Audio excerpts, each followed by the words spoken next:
Gabriel is finally leaving my team, but who am I going to replace him with? And am I buying Maddison or Sterling? Find out in this video.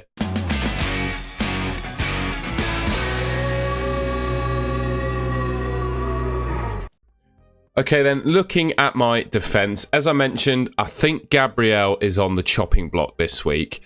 I see Estupiñán there and I'm feeling he's got 4.6 predicted points against Newcastle, but I just have a feeling Newcastle play really well in that game. And Brighton, defensively at least, have not been amazing. So I think I'm going to have to bench Estupiñán this week and do something about Gabriel. Now, the player I have lined up to replace Gabriel is Ruben Diaz. I think the Man City fixtures going forward look absolutely fantastic. And he's probably, outside of Ederson, the most nailed defender to play most games for Man City. I think the fact that he's left-footed really helps his case to be playing regular football for them. Chilwell and Gusto, I'm going to start with both of them. I think Chilwell, probably the best defender this game week. Nottingham Forest, a fantastic fixture. I just think he's basically been playing as a left winger for Chelsea, so he can do a lot of damage in that game. Gusto, got him last week for 4 million. Came off my bench for Gabriel, who didn't play. Obviously, a bit of a stroke of luck there, that happening. I think he's warranted as starting my team this week. Not sure how long he's going to remain in the team for. Reece James might well be back after the international break, but just with the record he has, I think Gusto's a long-term hold, to be honest, because there's going to be a time and place again when James is injured and Gusto can come back in. Goalkeeping-wise, I've got Onana. He's blurred out, but I also have Turner. Not a great position to be for a goalkeeper, really. I've got Turner facing Chelsea or Onana facing Arsenal. Yeah, not fantastic lining up in terms of goalkeepers there, but I'm hoping Onana probably won't keep a clean sheet against Arsenal, but he hopefully gets some saves. First couple of midfielders then, and I'm definitely keeping faith with Bruno Fernandes. And Mbumo's been absolutely fantastic throughout the season and remains in my team for Bournemouth. I think, well, he's always got penalties to back him up, and he's looked really, really good going forwards in open play as well. Bruno Fernandes, I think he repaid the faith that we had in him against Nottingham Forest. Arsenal, they don't look all that clever defensively, and whilst I don't actually back Man United to win that game despite being a Man United fan, I do back Man United to net a couple of goals because, as I said, Arsenal, they've not settled on a solid back line. Gabriel's not been playing for them. I think if Arteta started Gabriel alongside Saliba and played White and Zinchenko as the defence, they'd look a lot more solid. Perhaps we see that against Man United and Arteta reverts to the old ways, but from what we've seen so far, I fancy Man United to get some goals against Arsenal, and those goals are probably, in my opinion, going to come through Bruno.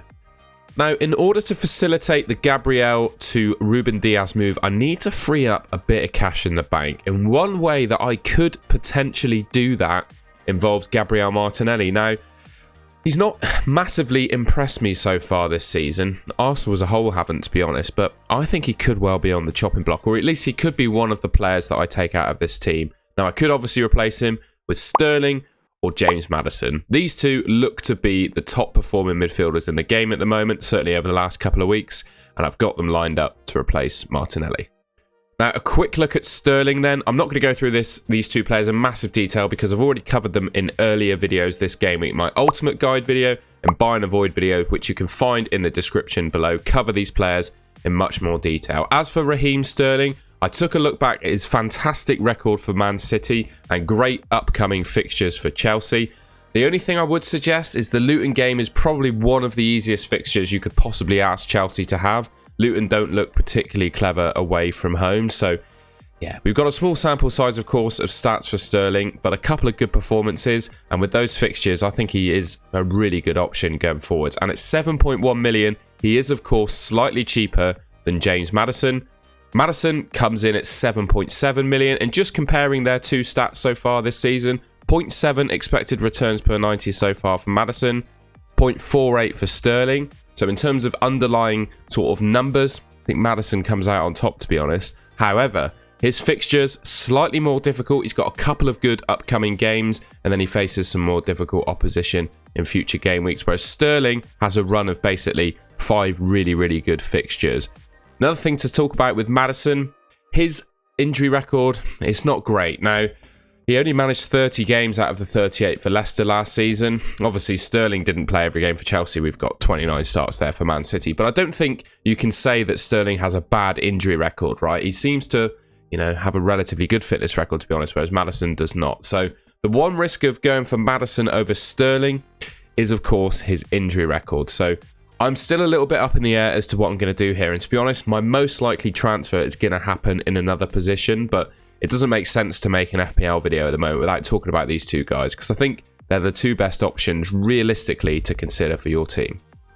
Rashford and Saka close out my midfield. A little bit on tenterhooks about Rashford, but he relieved himself in the Nottingham Forest game, I think, and scored, well, got some points basically, and I was quite happy with that. I think upcoming fixtures are quite tough, but both Arsenal and Brighton have been fairly leaky defensively, so I'm not in a massive rush to sell him. And Saka, I think he's just one of the best players in the game, to be honest. FPL have massively underpriced him, and he's proven that he's back on penalties now, despite not taking the one against Crystal Palace. Penalties are Saka's responsibility, and it's up to Saka whether he takes them or not. And obviously in the Crystal Palace game, he decided to give it to Odegaard, but he scored his last one. He's back on penalties, and I think probably the best value player in all of FPL. The rest of my team looks like this. So I've got Watkins in Haaland up front, Turner on my bench versus Onana in goal. I think I'm going to start with Onana. Gabriel, I think, is going to become Ruben Diaz. Udoji, it's going to be a tough sell not to just go for him in my team, to be honest. And then Mubama up front as well. The one transfer I think I am going to make is Watkins to Nicholas Jackson. I think he's going to be the player I bring in order to facilitate the Gabriel to Ruben Diaz move. And this is how my team is going to look going into Game Week 4. 66.3 expected points according to DraftHound and 0.2 million in the bank. I'm really looking forward to having Nicholas Jackson in my team. If you were just looking to potentially go Watkins to Jackson and it doesn't enable another move in your team, I'd be a little bit hesitant to do that, because I think across the next 4 or 5 game weeks, there's not going to be a whole lot between them. But I think Gabriel is really a player I have to get rid of. And for me, with the upcoming fixtures Man City have, the fact that I think this is probably the best Chelsea triple up I can go for, Ruben Diaz is the best option to do that. So this is how my team is looking. Let me know in the comments what you think of it, whether I should, instead of selling Watkins, potentially sell Martinelli. I think for the time being, Watkins to Jackson is the move to make, with keeping faith with Martinelli. Alright, and that's the end of the video. I hope you enjoyed a little insight into my FPL team there, and potentially gave you some insight or advice for your own. If you enjoyed the video, please leave me a like rating and subscribe. Ooh, put it in the wrong direction then. Subscribe to the Golden Goal channel, which should be just there, and I will catch you in the next one.